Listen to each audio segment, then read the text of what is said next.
All right, folks, it is finally here. We welcome you to the Mixed Martial Marks podcast, of course, sponsored by the wonderful shirts over at fuckittees.com.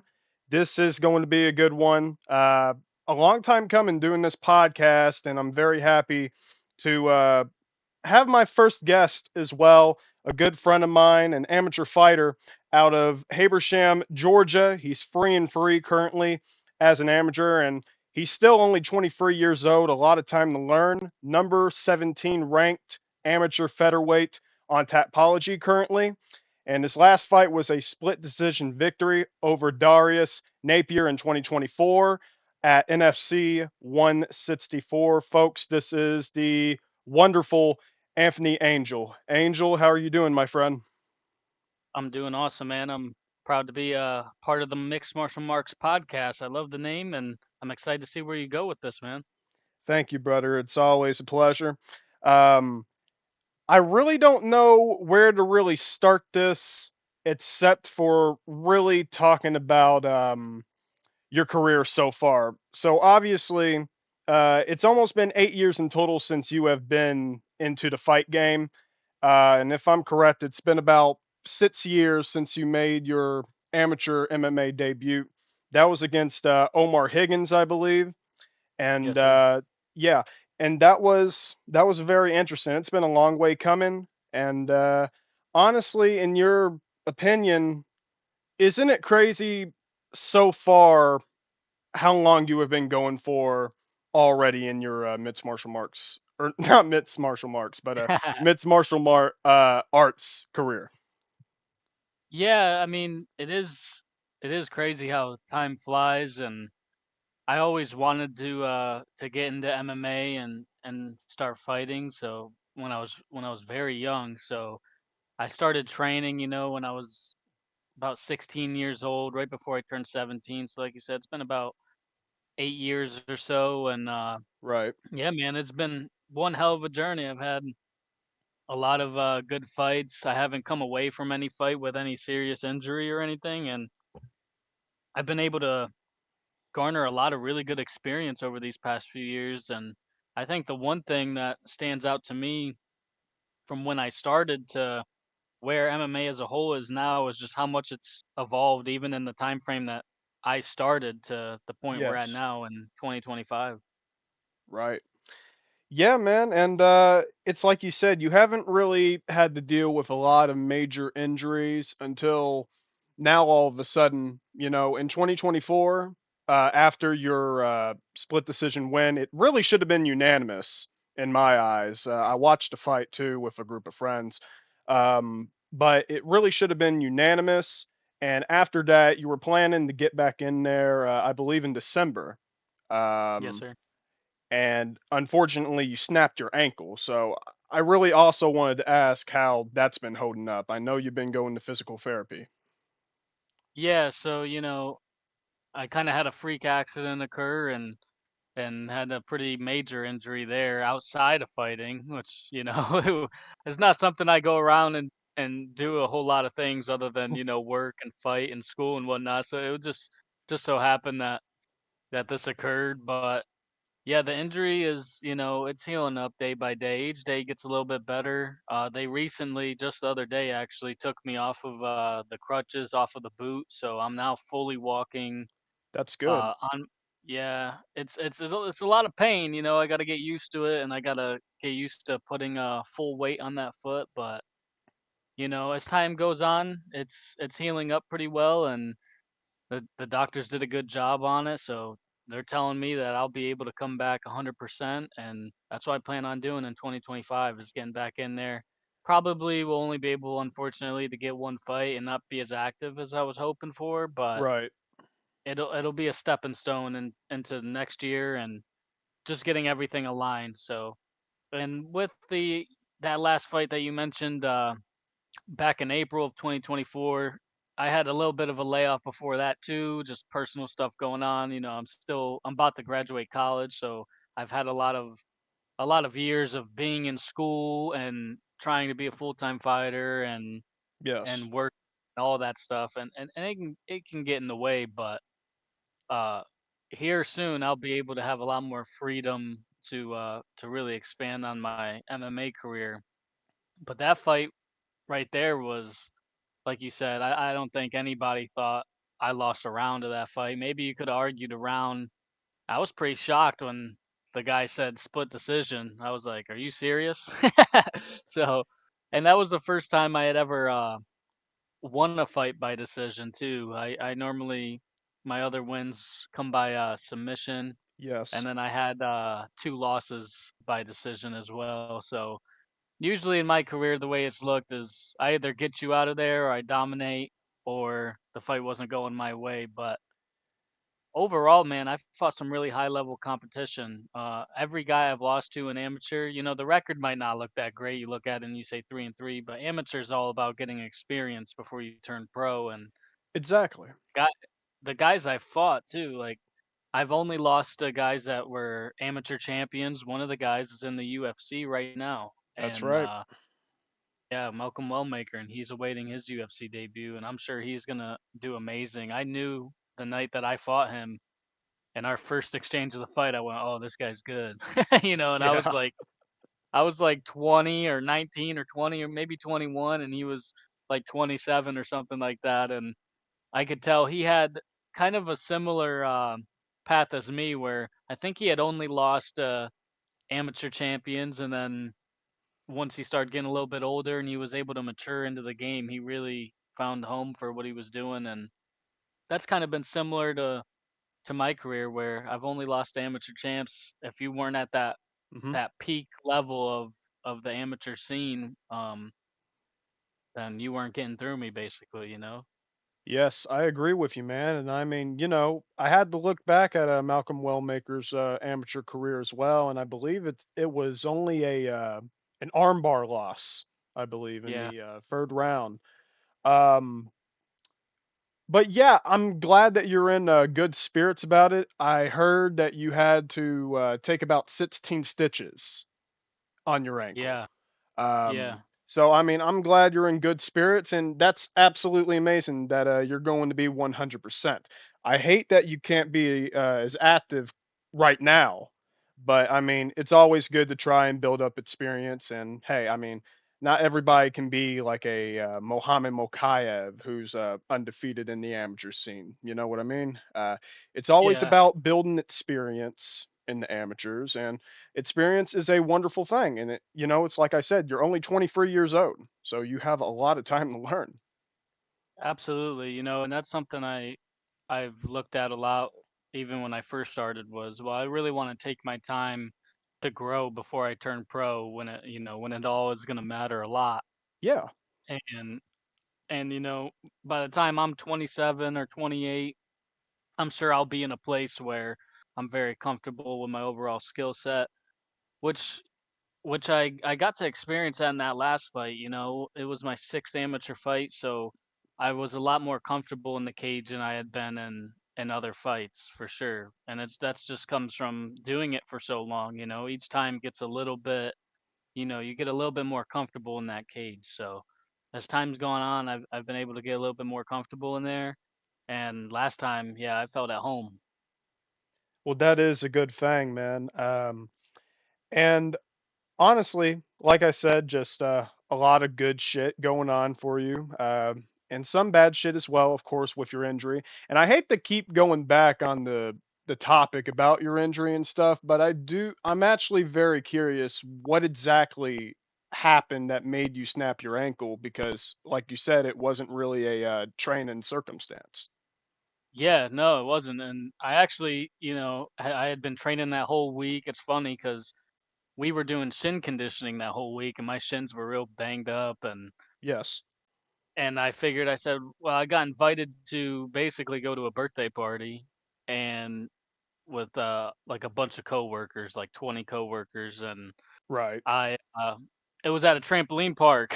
So we were about to leave, like we were probably 5 minutes from leaving, and I had been doing flips and whatnot all day, and I had done kind of just this front flip, which was nothing compared to what I'd been doing all day. And some people say that some kid ran out in front of me, but everything happened so fast I couldn't really tell what happened, but I did Right. this front flip and my right foot ended up landing not on the trampoline, but on like this hard surface, and my left Yeah, foot the landed hard on the trampoline. surfaces. Right. And then it basically I landed on my feet. I stuck the landing, but my foot was going 90-degree angle, man. My foot was almost Oh, going backwards. My ankle was poking out. I landed on it and I stepped on it twice and I could tell that something didn't feel right and I looked down and oh, I could tell. Yeah, I could tell that my ankle was broke and sure enough it was. I was lucky enough that it wasn't the bone didn't come out of the skin, yeah. and they said that was pretty rare with how bad my injury was, that I was pretty lucky it didn't go out of the skin, otherwise it would have been immediate surgery, but that same night, they just, they took me to the hospital, the EMTs and whatnot, and they snapped that, ankle back into place, they put me to sleep, and then a week later, they gave me a surgery on it, man. And I know that had to hurt absolutely. I mean, no doubt in my fucking mind, something like that, it would have to hurt. And that's really unfortunate, man, because, it's like you said, you were training, shin conditioning, uh, and honestly, just what a weird way for an injury to really halt your momentum and your plans, you know? Yeah, it was very odd and very weird and weird timing because, like you said, I was gearing up and getting ready and was in really good shape. I'd been Yeah. lifting a ton and training a ton, and I was getting ready to fight in December. Or I hadn't had a fight booked yet, but that was I was on the hunt for one, and I'm sure I would have got one pretty easily. But yeah, I mean, it halted the plans, but I'm a firm believer that everything happens for a reason, so Yes. I just took it on the chin, man, like a champ. I had to just, it sucks. You get mad, you get frustrated. I'm Hmm. a few months into it now and I get, some days are easier than others, but overall, mentally, I think I've handled it pretty well, but like I said, you have days where yeah, it's a little tough cuz you're used to being on your feet and being super active every single day, and now for like 3 months you're not doing nothing, and that can Yeah. definitely take its toll on you. But luckily for me, I've had a lot of people around me that have had injuries, and good friends that are pro fighters and whatnot that give me a lot of good advice, and all my training partners have reached out to me and given me a lot of encouragement, and I've been able to just sit back kind of and watch all of them train and grow, and I can't wait to get back in there. I should be back in the gym not way too long from now. I'll be boxing for Yeah. for a while, but Yeah, that's good. I was about to ask, when do you think you would be back in training and when you think your next fight would really be? I know it won't really be sometime soon, but it's like you just said to me, you are planning a 2025 return. yeah, absolutely. I think I'll be back in the gym at least by next month in February. Yep. Um, So maybe we're looking at somewhere in July, maybe August, maybe even later, 2025. I guess it'll all really depend on how my leg feels, getting everything back and fully conditioned, and but definitely sometime from mid to late 2025, I see myself getting back in the cage and hopefully give myself a nice little matchup and one that makes sense, and then work my way to what my end goal is before I turn pro, which is winning an amateur championship at 145 pounds, and then turning pro from there. So that's the goal. I see, man. And, as I said, once again, I'm just glad you're in really good spirits about it. And it's not really, the injury is not haunting you at all.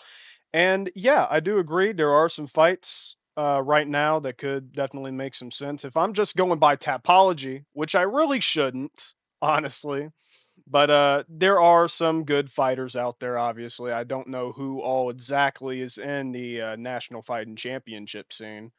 Um, but there are people like Anthony Anderson, for example. I believe he fought on the same card as your last fight. There Yeah. is Luis Hernandez, Will Hughes. There's a good bit of options. So, Yeah, I actually train with Will Hughes, so it oh won't yeah, be him. Yeah, but I believe he's at least his plan was to go back down to 135. I don't know if that'll end up happening. But he's a big guy. Uh, I think that Anthony Anderson, right?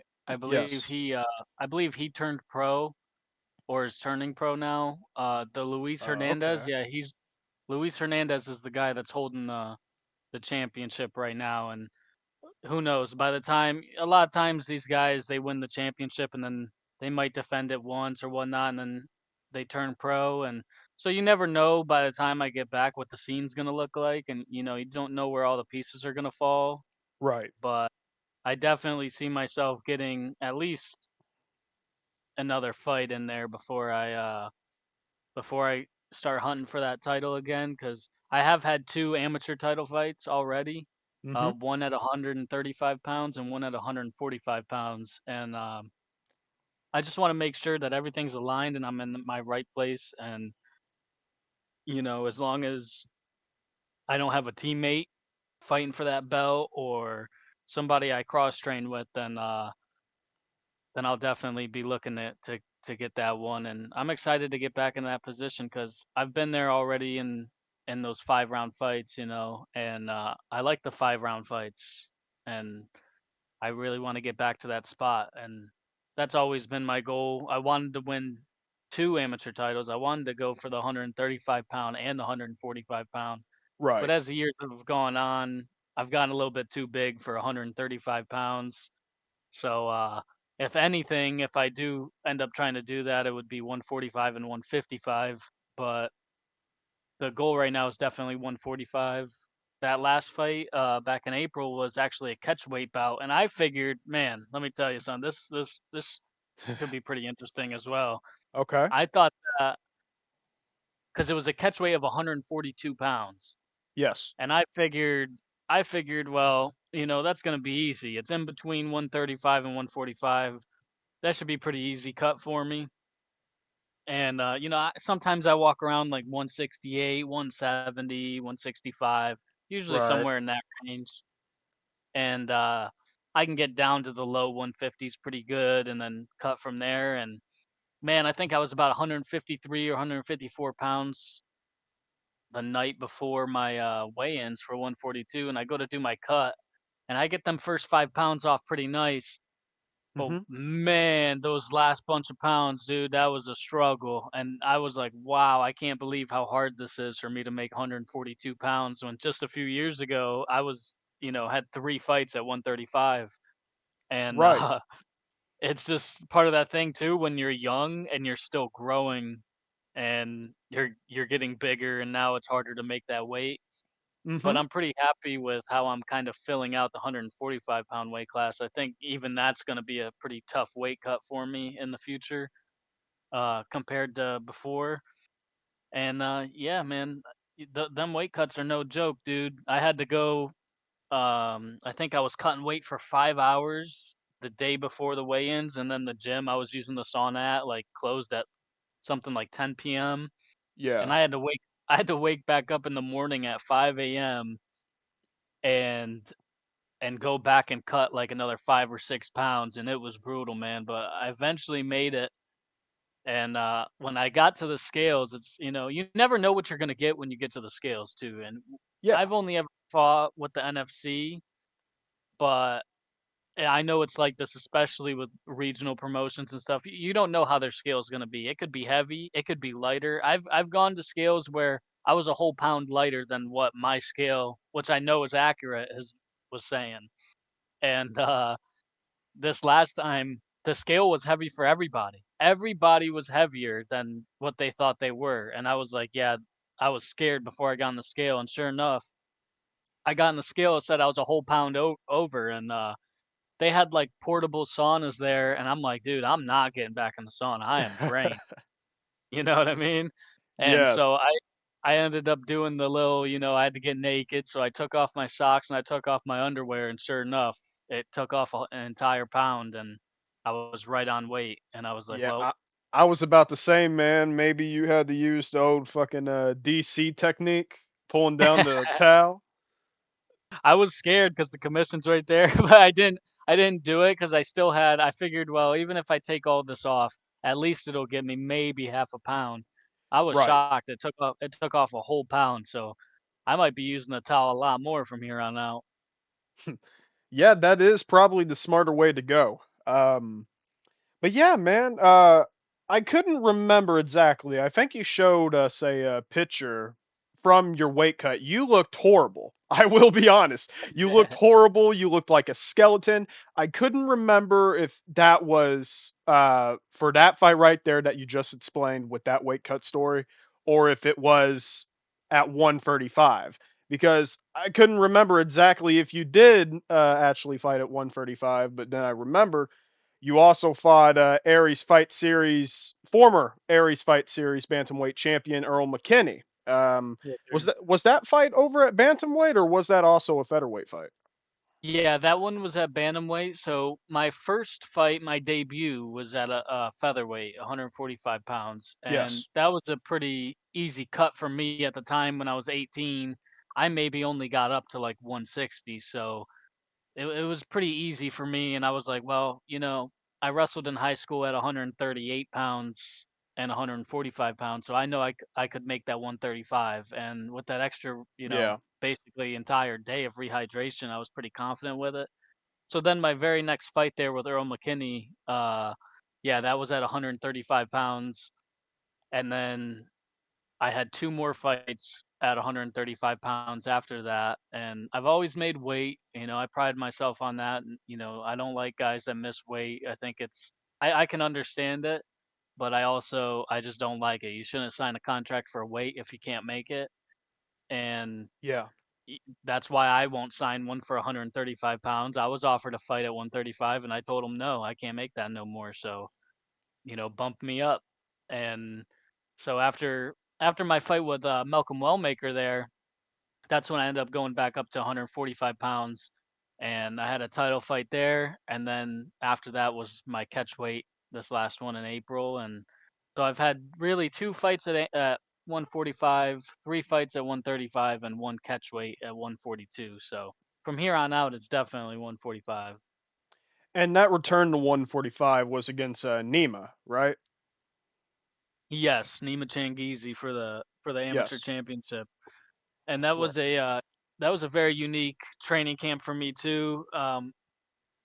I've also never pulled out of a fight, um, Yep. and that was a fight I probably should have pulled out of. I probably should have pulled out of the Wellmaker fight and the Nima fight, but the fighter in me just didn't want to. I had before the Wellmaker fight, I had a weird freak accident happen too, where I was just standing up and I kind of felt a little nauseous, and I fainted. I fainted and I passed out, and I hit the Oh. back of my head on the yeah, I hit the back of my head on the door hinge, and it Oh. cut open the back of my head a little bit. And that was about, I think, maybe a week and a half or 2 weeks out from that fight. Mm-hmm. And I didn't feel concussed.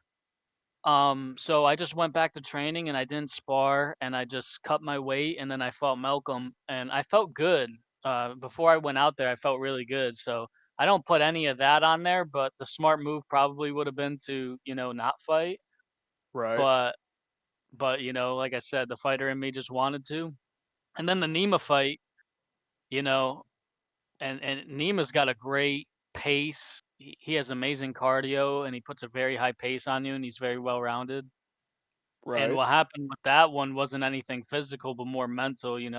My grandfather, actually, who I was very close with, passed away, I think, Oh. 3 weeks before that fight. And yeah, I went up to my hometown and attended that funeral and everything. And I just think I was out of it that fight. Like my head wasn't where it needed to be. I was fighting emotionally and not smart.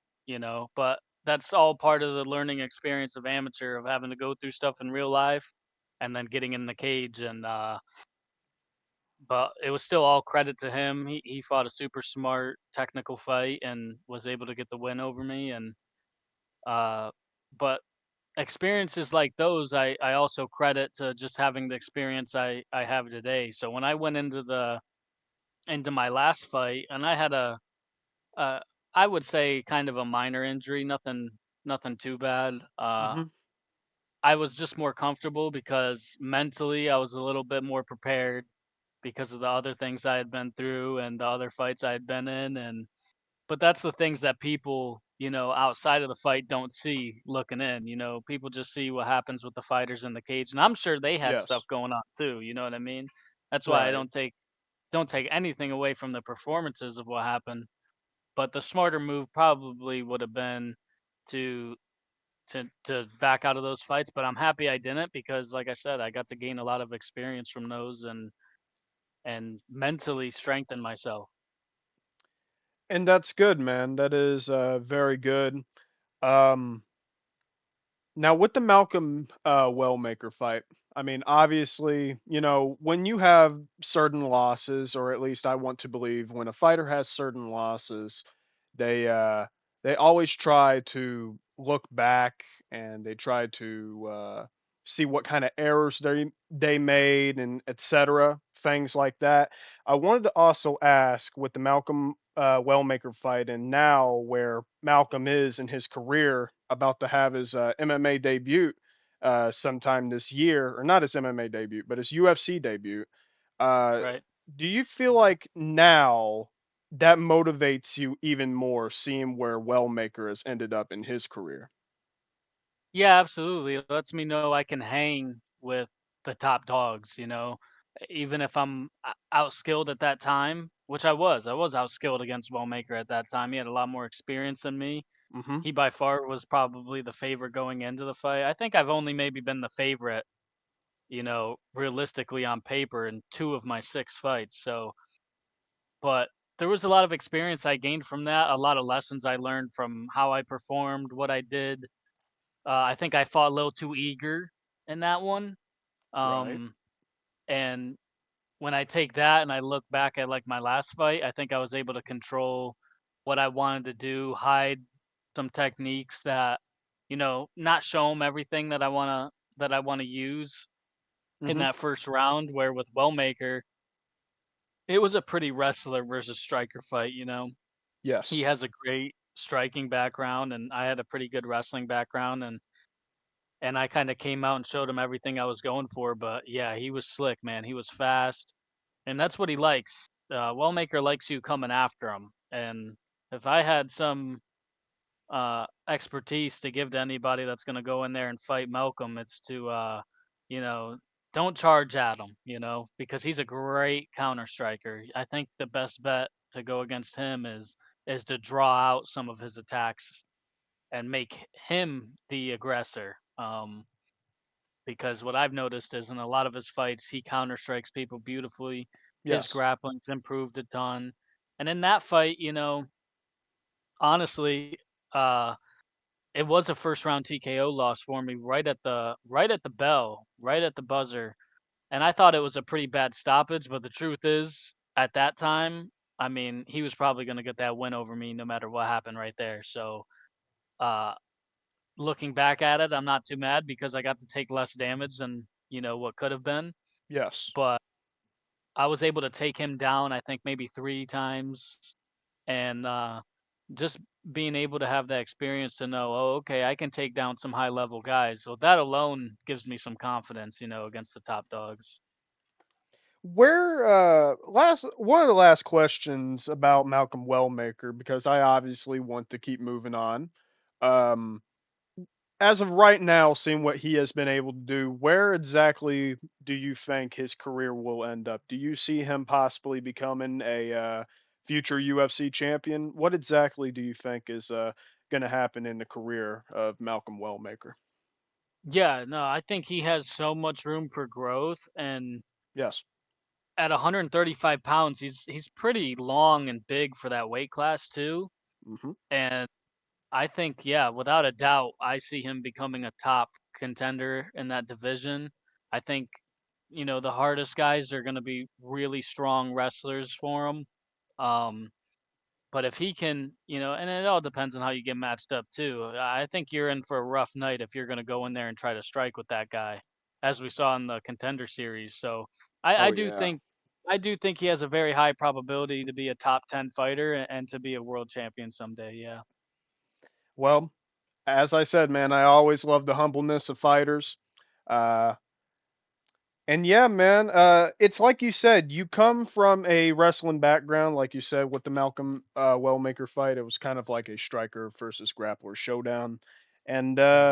obviously, that is for good reason. I believe you're also a head wrestling coach at Raiders Wrestling Academy, if I recall. Yeah, I was an assistant high school coach for about a year before I went off to college, and that was great experience for me.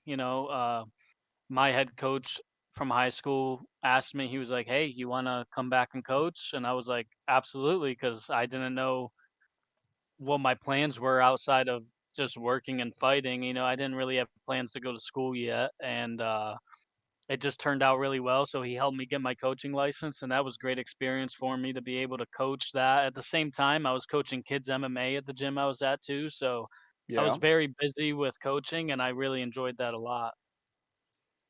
Well, that's a good thing, man, honestly, trying to teach the next generation of wrestlers, and who knows, they might actually become MMA fighters as well.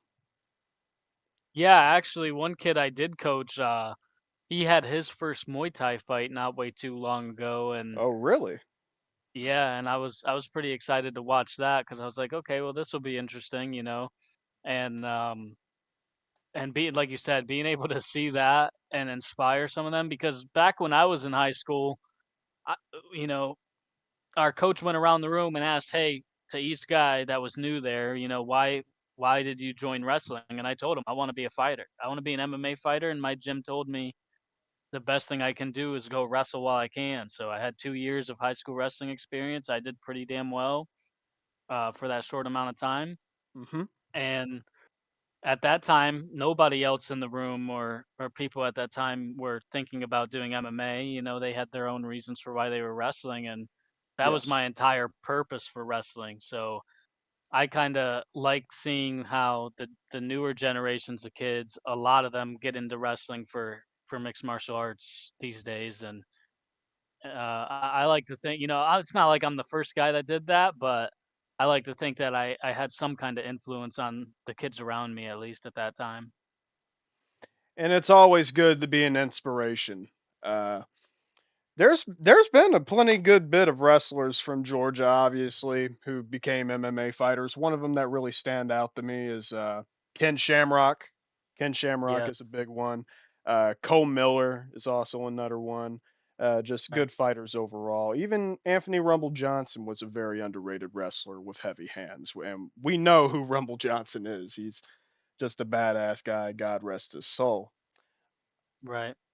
Yeah. No, Um, absolutely. There's always been, and I'll tell you this: the Georgia scene has really popped off, and in my opinion, is one of the best amateur scenes in the entire United States.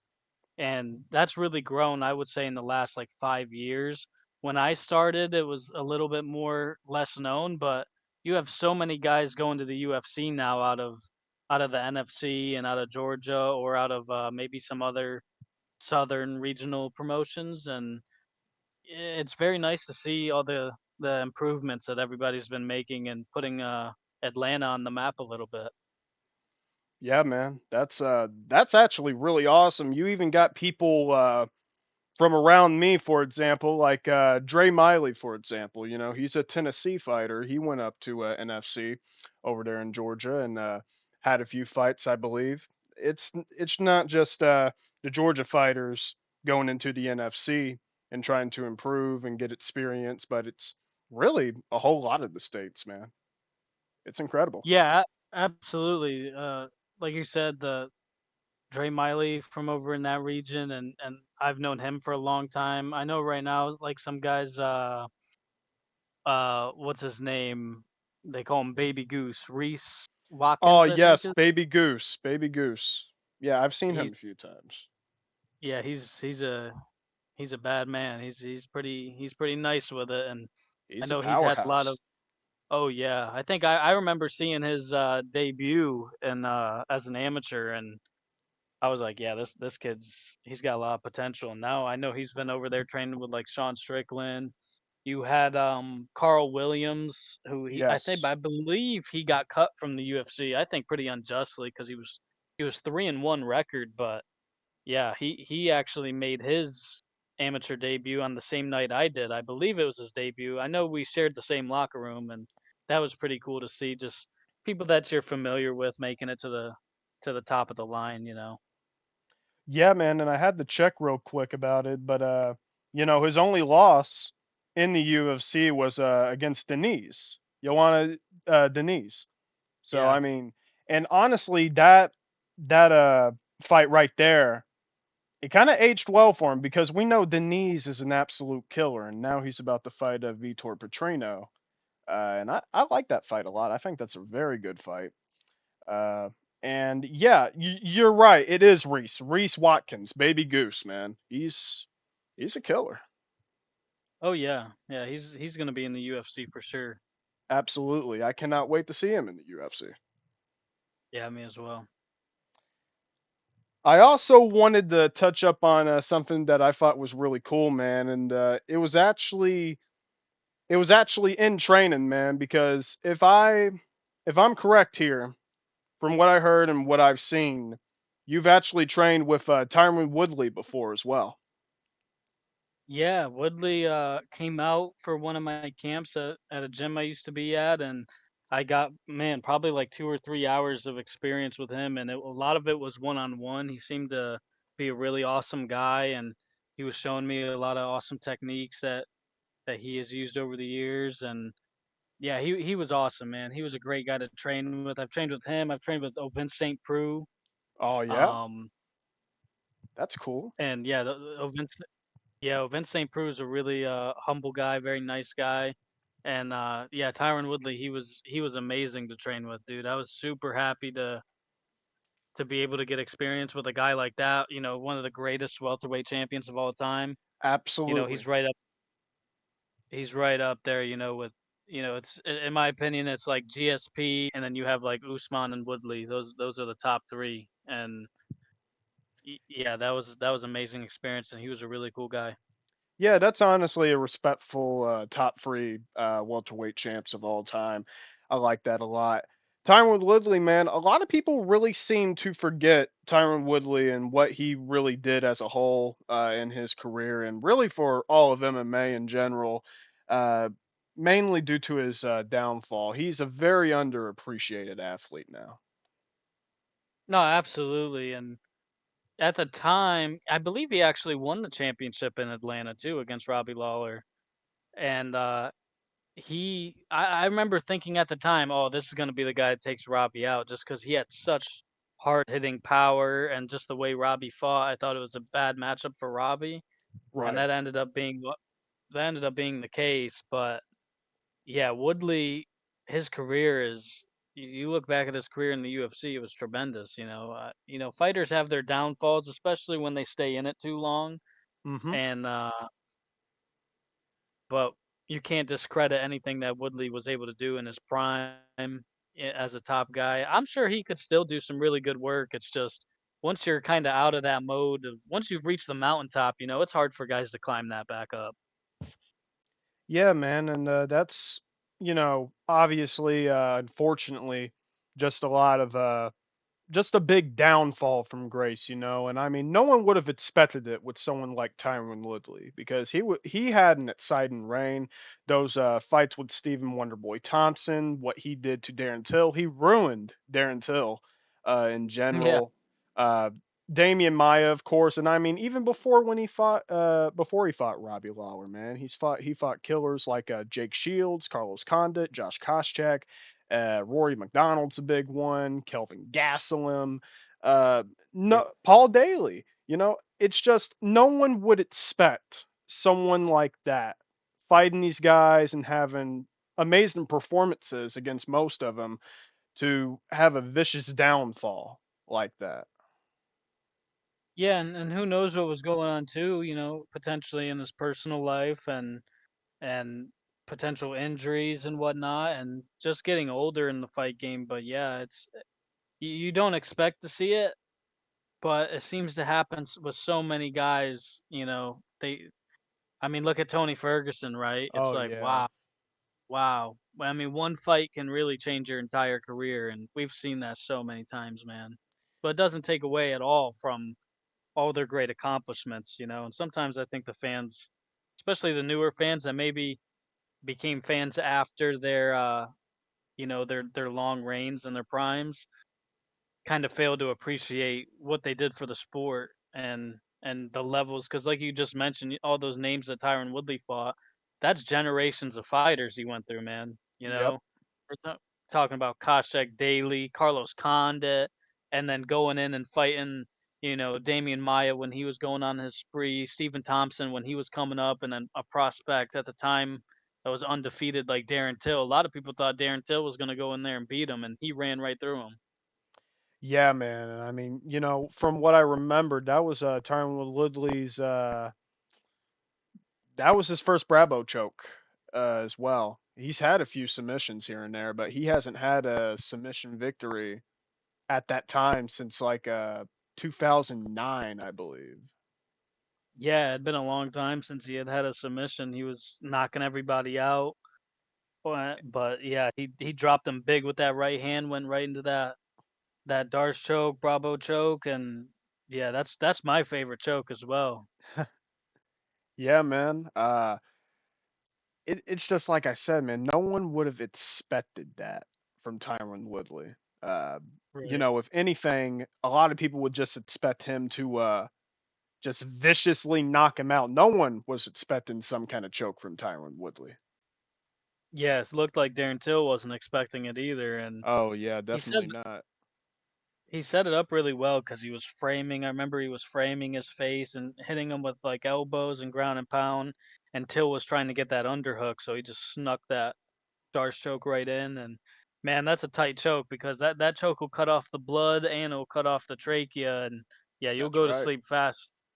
It's actually a very painful choke. Like most chokes don't really hurt, but for some reason the Darce choke, I don't know if it's just the angle of the pressure that's put on it, but man, that choke hurts. That's why I fell in love with it, and I have one of those submissions on my record as well, That's right. and it's by far my favorite submission.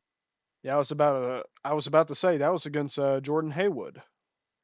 Yes, yeah. Yeah, And I set mine up a little bit differently than Woodley did, but in my opinion, that's like one of the most underutilized. You see more of it now. I think Tony Ferguson was maybe the first real guy that he was just snapping Darce chokes on everybody. right. But they're available anytime there's an underhook or a whizzer involved. I mean, there's a potential that you can put that Darce choke in, and that's why I love it because it's a very available choke, and not everybody has like the body build for the same kind of stuff too. Not everybody has the long enough arms or the right body frame to always pull off that choke, and that's what makes mixed martial arts so exciting. Is that's the real art form in it, is that nobody really fights the same at all. There might be similarities, but everybody's pretty unique.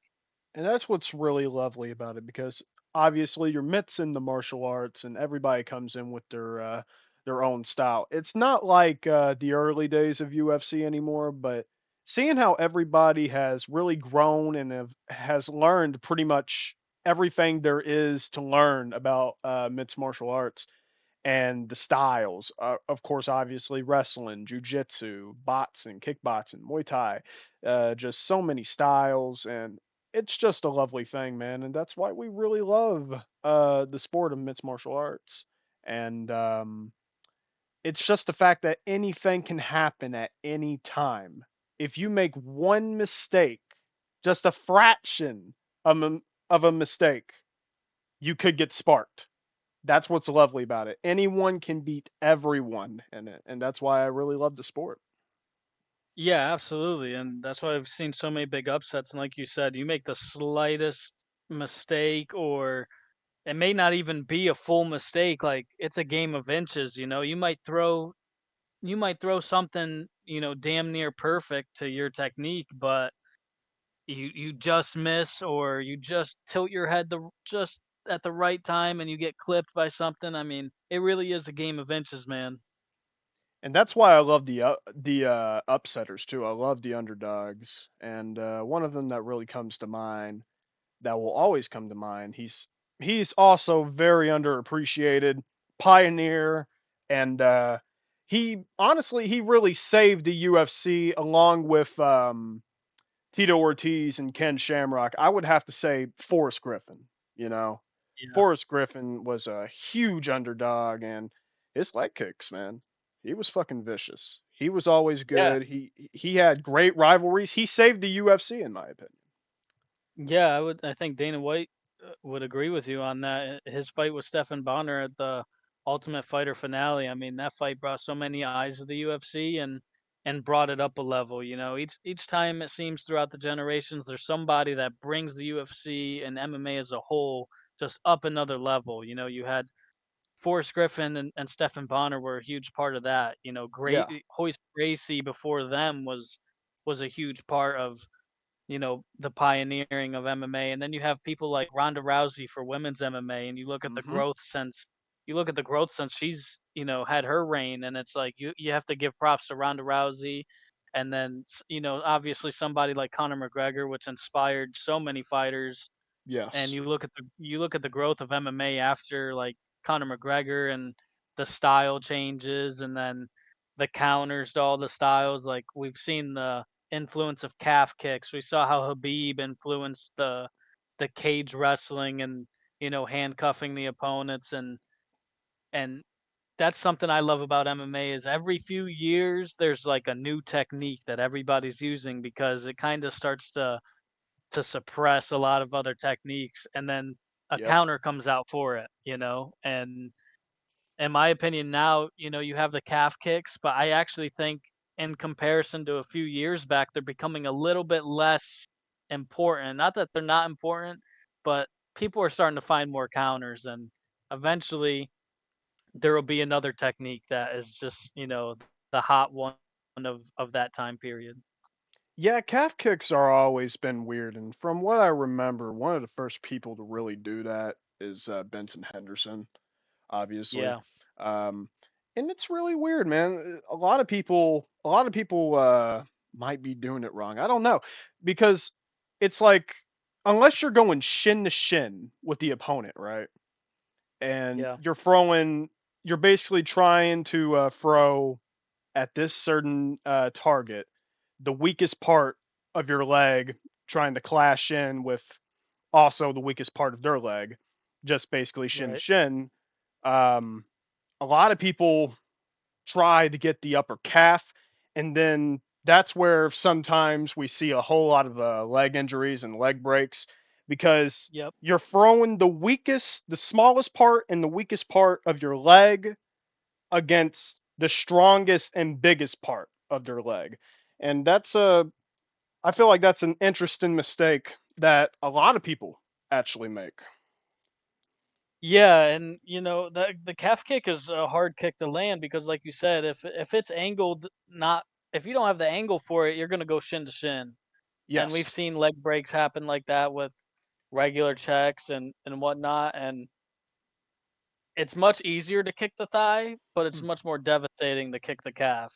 And if you're able to do it, then you're definitely gonna chew their leg up. You're gonna Charlie horse their calf, but yeah, it's a game of inches there too, the slightest angle off and you're going shin to shin and that never feels good, I can promise you. Yeah, man. I know in your last fight there was a lot of leg kicks thrown by your opponent as well, man. I can't remember exactly if he went shin to shin with you a couple of times or not. Oh yeah, we definitely did. And it's funny because my coach was trying to show me right before the fight this one like inside calf kick and I threw it one time and I didn't throw it with the best technique and the angle kind of went off and we went shin to shin and I was like, yeah, I'm gonna stick to my body kicks, my high kicks, and then my boxing and whatnot because I'd kicked his elbow a few times. That doesn't feel good either. And Oh yeah. yeah, my shins were definitely beat up after that fight, and he he he was kicking my shins a lot and kicking the inside of my knee, and that seemed to be a big part of his game plan. I kind of knew that going in, and yeah, the next day my leg was pretty black and blue, but I was able to kind of walk through those, and they didn't deter my offense very much. Yeah, I know that shit had to be miserable too.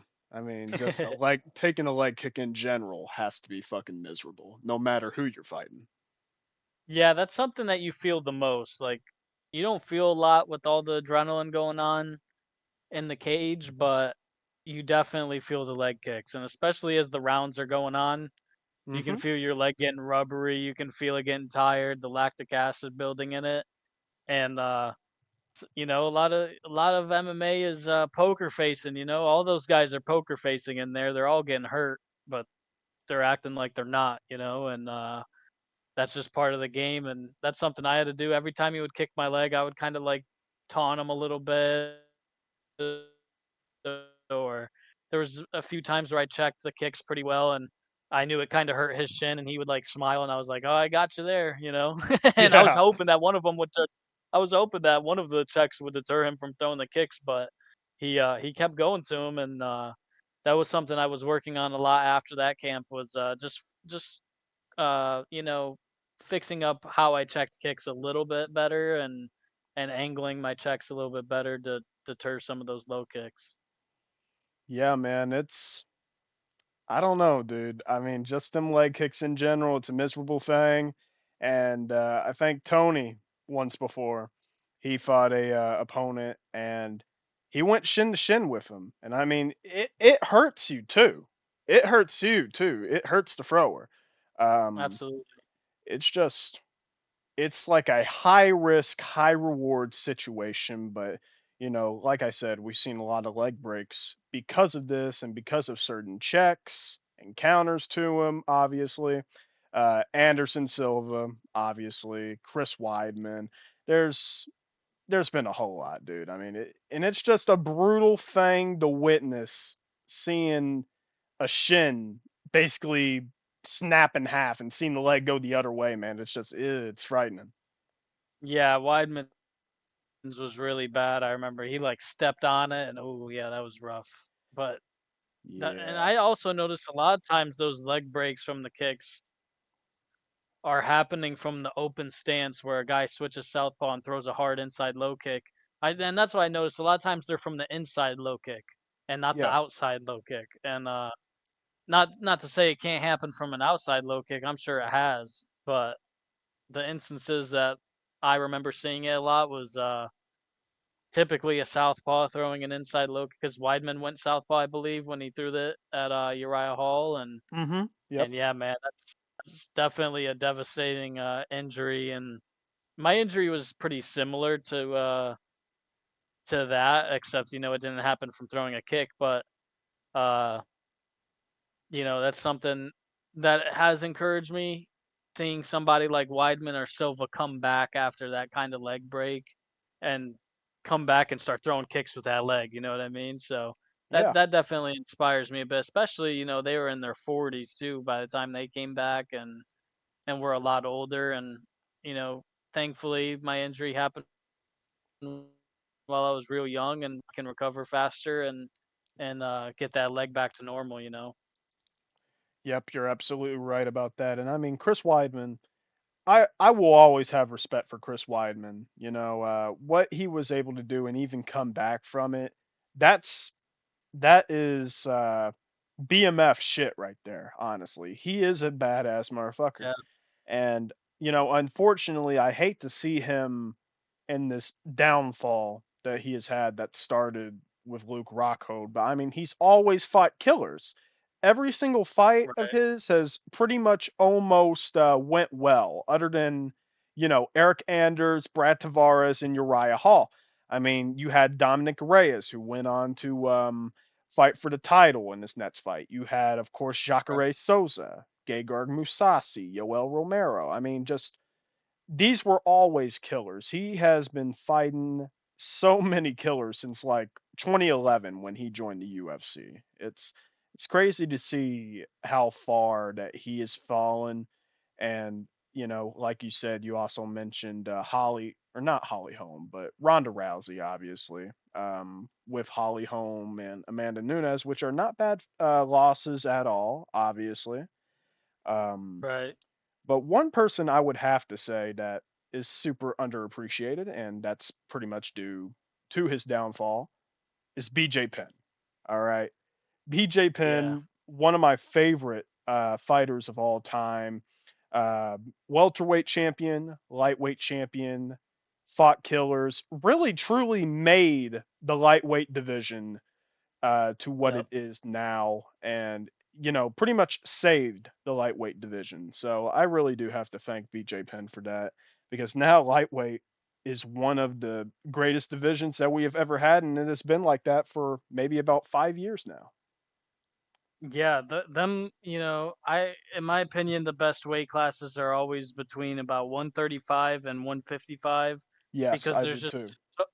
there's just so much, there's not a whole lot of room for error where you might see a guy at heavyweight that can, skyrocket up those divisions pretty fast, or maybe even light heavyweight or flyweight.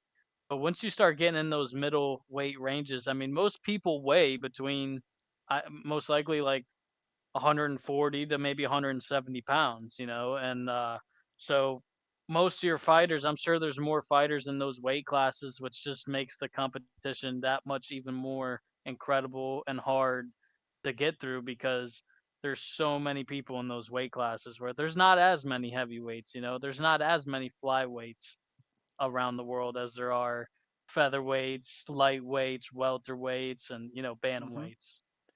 Yeah, man. I do have to agree with you. I think bantamweight and lightweight is two of the best divisions right now, in my opinion.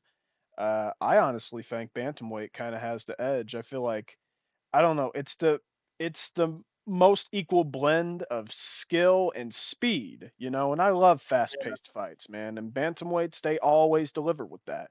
Even the prospects, the unranked prospects, maybe someone, for example, Douglas Silva de Andrade, super Yeah, exciting. Then you right. have people like Miles Johns. I mean, just bantamweight has always been a lovely division, and that really started out with Dominic Cruz and Uriah Faber, man. Yeah, Dominic Cruz, he's one of my all-time favorites. But yeah, bantamweight's by far one of the best divisions. I think the best lineage in the UFC in terms of champions is featherweight. You had Jose Aldo, then you had Conor McGregor, then you had Max Holloway, then you had Volkanovski, and now you got Topuria. There's not been many champions in that division, only five, undisputed Yeah. champions, and all five of those guys are some of the greatest of all time. And it's just crazy to me. It's just so insane that that division's lineage, because you always have great fighters through the ranks, but it seems every guy that becomes the featherweight champion is the top dog for a while. Oh yeah, man, and I'm really excited to see what all Ilya does with the featherweight title. I know exactly he's trying to go up to lightweight right now, but in my Yeah, opinion, I still think he just needs to have at least a couple of defenses. If Lopez and Yair Rodriguez wasn't booked, I would say give Lopez the shot or give I Mosar agree. Evloev the shot. Um, Yeah, I agree. I would love to see Lopez in there with Topuria. That'd be a pretty interesting matchup with yeah, man. the grappling abilities of both guys, and just Yes, Lopez is huge for that weight class, I know, and man. Topuria, he's a little bit, he's shorter, and it would just be interesting combination of skills there. Yeah, speaking of combinations with him, dude, I mean, his punch Yeah, combinations, and I think he's actually one of the most underrated leg kickers, dude. I mean, every time he throws that calf kick, there's always a big reaction. There's always a big fall or knockdown. I mean, he's a super underrated calf kicker, man. yeah, that's super true. All of them, man. That's something that you better believe everybody in the UFC's been working these past bunch of years, and people in MMA in general. Them calf kicks, man. They definitely changed the game. Yeah, and you know what Ilya Taporia has been able to do in such a short amount of time already. I mean, probably having some of the best back-to-back wins in Volkanovski and Max Holloway, who are two of the very best featherweights ever, obviously. Um, it's just incredible what he has been able to do. And, if that Islam fight actually does happen, it might be one of the biggest MMA fights of all time. Yeah, that's a gigantic fight, and honestly, in my opinion, I would favor Topuria. I think I But would that's too. I think it's kind of a it's an odd matchup. You know, it's an odd matchup for right. Islam. But Islam is big. I feel like, if Bryce Mitchell was able to take Topuria down after getting hurt from him, I feel Yeah. like I feel like Islam would be able to do the same thing. But, the question really remains is would Topuria let that happen? And I'm not sure if he would or not. Yeah, and also, if which I'm sure Islam at some point would get a takedown, but is he going to be able to do a whole lot with it against a guy like Topuria? That could deter his offense, kind of like you saw in the first Volkanovski fight. Yeah. As the fight was going on, the momentum was turning tides, and I could see something similar like that happening with Topuria. Yeah, man. And I mean, Taporia always has that knockout power. He always carries that knockout power. I was really shocked that he did not finish Josh Emmett. Josh Emmett Yeah, he is a fucking beast for being in there with Topuria for 5 rounds. I honestly thought Emmett was going to win that fight. I thought Emmett was at least going to clip him, and I feel like his 5 round experience uh, was going to win him the fight. But man, I was terribly wrong. I was really wrong. yeah, that seemed like it could be a pretty bad matchup for Topuria, but yeah, Emmett's a tough, tough, tough outing for anybody, and Oh yeah. absolutely a powerhouse. At 145, you do not want to get cracked by that guy. I really wonder what's next for him, man. I mean, I feel like the only open person for him right now is like Lerone Murphy or Arnold Allen right now. Yeah, it's probably a guy that's gonna try to get their way up the rankings, I would assume at least. Yeah, and I know he's probably going to be retiring here soon. I remember just last year he was calling for a fight with Patty at lightweight. I thought he was Yeah. going to retire in 2024, and shockingly, he didn't. Um, and it's kind of crazy to me. He hasn't fought since that Bryce Mitchell fight, man. I need to see Josh Emmett get back in there. He's an awesome fighter. Yeah, who knows? He might have maybe had an injury going on, or that's not very disclosed or whatnot, or maybe he's trying to kind of take his time, like you said, and kind of see what's happening in the division and what makes the most sense for him. Because maybe he is thinking about retirement here pretty soon, but I can't wait to see him back in there too. Josh Emmett always has exciting fights. Speaking of retirements and exciting fights, man, one of your longtime favorites, as you just mentioned, Dominic Cruz for Yep. UFC Seattle. He's fighting Rob Font. And I mean, I like Rob Font. Let me be honest here, but I don't know if this was really the fight to make. I thought we were going to get Jose Aldo versus Dominic Yeah. Cruz, or at least Dominic Cruz versus Henry Cejudo.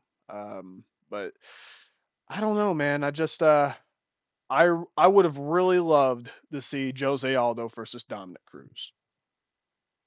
Yeah, no, that to me, that's what if I was the UFC, I would be trying to book because it's not like either of those guys are working their way to a title fight. They're on their way out, and that's a big legacy fight for both of those guys. I would have loved to see that.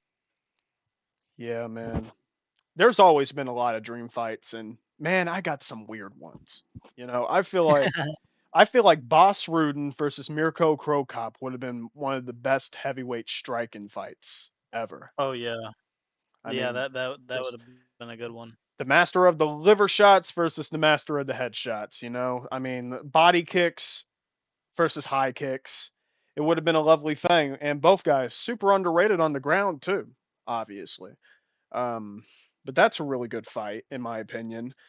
A lot of people they always tend to look at like Anderson Silva versus George St. Pierre. I don't think that would have really been competitive in my eyes. I feel like St. Pierre would have won that, in my opinion.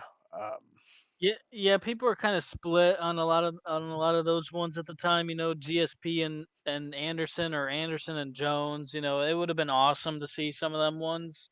yeah, There's there's also, the UFC tried to book Fedor versus Brock Lesnar. That would have been a big money attraction fight. Would have been humongous, honestly, dude. Yeah, I'm really shocked that fight couldn't have been made. And I mean, I really wish Fedor would have signed with the UFC. I'm not sure what was going on with the whole contract issues because, I mean, I feel like Fedor would have had a big contract. Plus, you have to think he would obviously be on a pay per view. So he would have pay per view yeah, bonuses as well. right. And his sponsors. It was still free sponsors at the time. And I mean, think of what Burger King and Muscle Farm was doing for Anderson Silva, man. I feel like Fedor would have probably been one of the most highest paid guys. Right. No, he would have made a ton of money, trust me. Like you said, the pay-per-view points alone, and back at that time with the sponsors, like you mentioned, I mean, that would have been big money for everybody involved. And Brock Lesnar obviously was always a big pay-per-view draw, Yeah. and that would have been a massive fight, like you said. That would have been probably at that time the biggest fight in UFC history I had mean, they been shit, able dude. to make. It was Brock Lesnar. Brock Lesnar is Right. always going to get you some money, man. And I mean, I think still at the time he was a UFC champion. So I mean, Yeah. with all the title unifications that happened from Pride FC versus UFC, and from what I remember, that was Rampage and Henderson. That was Henderson and Silva. Yep. Just a lot of shit. Um, I still think Gomi at the time was the lightweight champion. He did not challenge for the title. I think that would have been Yeah. like BJ Penn and BJ Penn and Gomi. That would have been a rematch. Right. Kind And of maybe shocked that's that why. didn't happen. Yeah, there was a lot at that time, especially with, and then merging Pride with the UFC and whatnot. There was a lot of stuff that they could get done, and who knows what the UFC's thinking too from a marketing standpoint, what they're looking for, and uh, right now I think we're kind of waiting for another guy like Conor McGregor or Brock Lesnar, Ronda Rousey, some gigantic pay-per-view, There's draw for the they're UFC. always looking for him. They're always looking for him, and I feel like right now, other than the champions that we got right now, I feel like they're probably looking at someone like Bo Nickel because of his wrestling background, but Right. that has not really aged well at all, man. I mean, Bo surprisingly has looked very unimpressive, but at the same time, he's still very inexperienced in the game of mixed martial arts. Yeah, especially at that level, he's super inexperienced, and uh, that there's going to be a lot of tough fights for him. Especially, MMA is different than wrestling. You could have great wrestling and not be able to get a ton of takedowns on some of the top guys. But I do think eventually Bo Nickel's going to be a top dog in the middleweight division. I just think Absolutely. the room for growth and the wrestling experience that he has is just, it's going to be very tough for somebody like him that hasn't taken a lot of damage or something to not really explode onto the scene eventually and become a big time player. And obviously he has to work that striking, but that comes with time. Like he's had all these years with wrestling. He's trying to get that experience in the striking, and I Yep. think it was good for him the way that the Paul Craig fight went. Honestly, it I wasn't the do most too. exciting fight. Yeah, it Yes. wasn't the most exciting fight, but for him to get that experience to be on the feet with Paul Craig that whole time was, and Paul Craig's not known for being a great striker himself. Not that these guys can't strike, but Well, they're I mean, both who obviously who would want to be in the guard of someone like Paul Craig? You know? right, I mean, seriously, right, it was very smart for Bo Nickel on his part. And you can't really blame him for that, honestly. It wasn't like Kron Gracie trying to strike or anything like that. Um, right. but yeah, I mean, seriously, you can't really blame Bo Nickel for that. But I do feel like maybe in the next 2 3 years, some of the biggest people that you could probably get at the time that could probably be even a little shed of the stardom that Conor McGregor and Brock Lesnar had, maybe even Ronda Rousey. Um, Yeah. I would say maybe Hamzat. Hamzat has been. He only had like what, one hard fight, two hard fights, um, Yeah, and I mean, he comes from a good country, of course, that is obsessed with MMA. Um, dude, it's gonna be interesting to see him there. I feel like he is probably going to become the next champion, and him and Drakus or him and Strickland is going to be very fun. yeah, and it seems he's got, it just seems like he's almost, at least in the fans' eyes, almost like an uncrowned champion. He definitely has that potential to be that, and but you never really know, man, until you're in there with the champs, you know? Yep. And you can never know what happened. You can never know what happens because we have seen downfalls time and time again when these guys have looked unstoppable, unbeatable, um, and then just out of nowhere, one bad mistake that they make and it ruins their careers forever. Yeah, it can completely change your career, absolutely. And Hamza, it's not like he's taken a ton of damage, but just like you said, one mishap and that's basically the end of your career. And I remember he was talking about, if you remember a few years ago, talking about retiring actually. Yeah, from And some kind of flu that he caught up or COVID. Yeah. yeah, seemed like he has some issues sometimes with just like his, I guess his defense system in his body. He seems to get ill quite often, and who knows? You just never know in this world what could happen. That's for sure. Yeah, man. And I know we actually passed our planned time real quick, but I do actually want to touch up on one more subject, and that is, of course, the return tonight or today for UFC Fight Night. It is Vegas 101. It's Mackenzie Dern versus Amanda Hebas, and what a fight that is, honestly. It's a rematch. Uh, it's honestly a very good card. Chris Curtis and Roman Kopilov, Earl Schmedic, and Punahele Soriano. I feel like that's Yep. a very underrated fight. You got, of course, Jacoby Smith, which I feel like is going to do great things. Um, just a lot of good fights in general, man. I'm so pumped for the return. Yeah, you got the big one I'm excited for is Austin Bashi versus Christian Rodriguez, because Bashi Yes. I've known about for a long time. I've had some buddies that trained with him, and they were like, "Dude, you got to watch out for this kid. He's super young. I think he's 23, and I think he's gonna win his debut tonight. But he's definitely got a tough one with Christian Rodriguez, who he was able to take out Rosas Jr. there, so he's known for getting in there and getting some upsets pulled off, and is a very well-rounded fighter. So Yeah, and pretty tough test for Bocce. this is C Rod's move up, I believe. This is a featherweight clash, so it's going to be interesting. He's coming off of a kind of an upset loss against Julian Rosa. Julian, he can always Yeah, hang with the best as well. But I mean, before that, three big wins at bantamweight.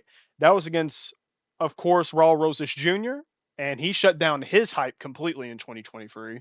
Cameron yeah, Simon, who at the time was undefeated, and Isaac Dolgarin, who was 6-0, and he beat him by split decision. I mean, that's a good free wins right there, dude. yeah, absolutely. It's pretty interesting to me him going up to 45 because he seems like he fits the 35-pound division pretty well, and but who knows with just his weight cut and everything, I think or that what's going I on with think him. that was the problem. He just he couldn't he missed weight like two times, I believe, in his last two Yeah, fights. He couldn't right, do it anymore. right, and but yeah, man, that's he's a tough test for Bashi for sure, and that's for me that's the most exciting fight in the card. But I am excited to see. I always like watching Amanda Hebos fight. I always feel like she's got a ton of potential, but then can't seem to quite get to the title fight. You know what I mean? And And this rematch, that's the weird thing about women's mixed martial arts, man. I mean, you get these undefeated people and stuff that look unstoppable, and then next thing you know, here comes a 9-6 fighter. out of nowhere with a huge upset. I mean, seriously. Right. But all respect to Amanda Hebas, she has not fought a 9-6 fighter. She has fought, of course, former title challengers and future title challengers. I mean, let me see here. She has a loss to Rose Namajunas. She has a loss to Macy Barber. Right. But then again, she's also defeated people like Vina Janjaroba, who's probably going to be next after Tatiana Suarez for the title. Yes. Uh, Vivian Araujo, which at the time was a pretty good win for her. Pinheiro, that spinning heel kick knockout. Uh, Yeah. just a lot of good moments already in the career of Amanda Hebos. And of course, a victory against Mackenzie Dern as well. Yeah, I think tonight her goal should be to look to not because she won the decision against Dern, but this time she's got 5 rounds. She should be looking to make a statement and try to get her out of there. You know what I mean? Which I think we would Yes. assume would come from a knockout against Mackenzie Dern. So I'll tell you, that's definitely a tough fight. Dern has improved, and also it seems at times that she improves, but then her striking doesn't always seem the best. But you just never know. She might come out a whole new animal tonight. yeah, I feel like from what we've seen, Mackenzie, she has the power, but she just doesn't really have the technique. She doesn't have the form in her striking. But like you said, it's been a while since we saw her. I think her last outing was Lupe Godinez. And Right. I mean, who knows? I feel like she can obviously get better, and I feel like she obviously has gotten better. So honestly cannot wait to see that fight. But I'll tell you what, man. Here's the fight that I'm very excited for some reason, and it's a really close fight on the odds. It's Tiago Moises versus Trey Ogden. I feel like that's a Yeah. great fight right there. That is a pretty interesting fight, Ogden could he seems to be a bit of the underdog in there, but that's not a terrible stylistic matchup for him in my opinion. Oh yeah, yeah. It's You know. always a fun Uh, fight when Tiago Moises fights. Yeah, absolutely. I hope they get some really good grappling exchanges in. I want to see how that kind of turns out Yes. because they're both pretty good grapplers.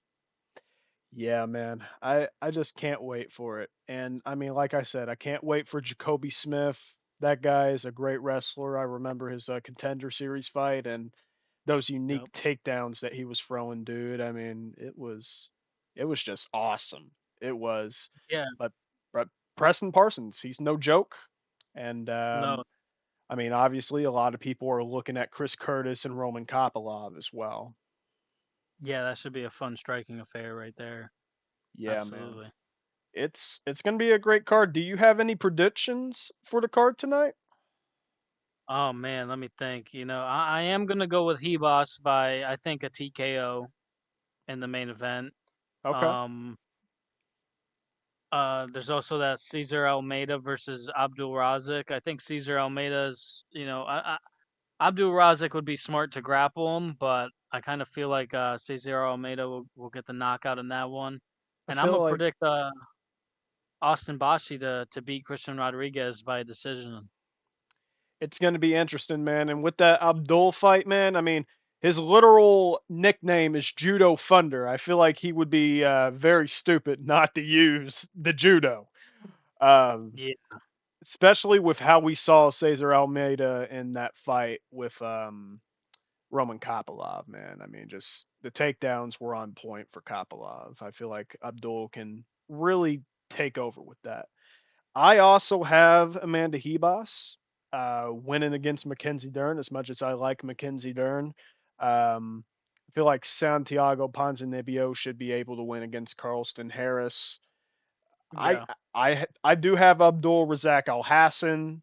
I have Roman Kopylov, and for the Christian Rodriguez and Austin Bashi fight, I haven't seen much of Bashi, obviously, which makes me turn over to Rodriguez. But right. it's like you said, man. You never know what can happen, and everything can happen. I'm really excited to see what Austin Bashi does, and he's actually the favorite in this fight as well. Yeah, yeah, he is. It's. I think we're gonna see a lot of really fun grappling exchanges in that one, and I'm interested to see how Rodriguez is going to test him on the feet as well.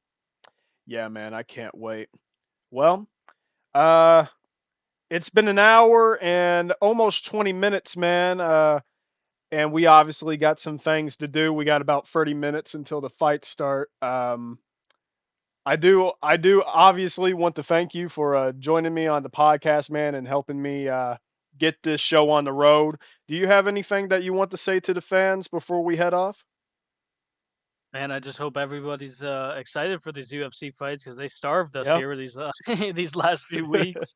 So I'm sure everyone's Uh, pretty excited to see some fights going in the UFC. But just thank you for anybody that's tuning in and keep up with the Mixed Martial Marks podcast. I'm excited to continue to support and listen to it, and that's all, man. And just be on the lookout for Anthony Angel's 2025 return. I will be back.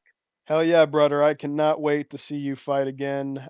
Good luck on your continuous recovery, man.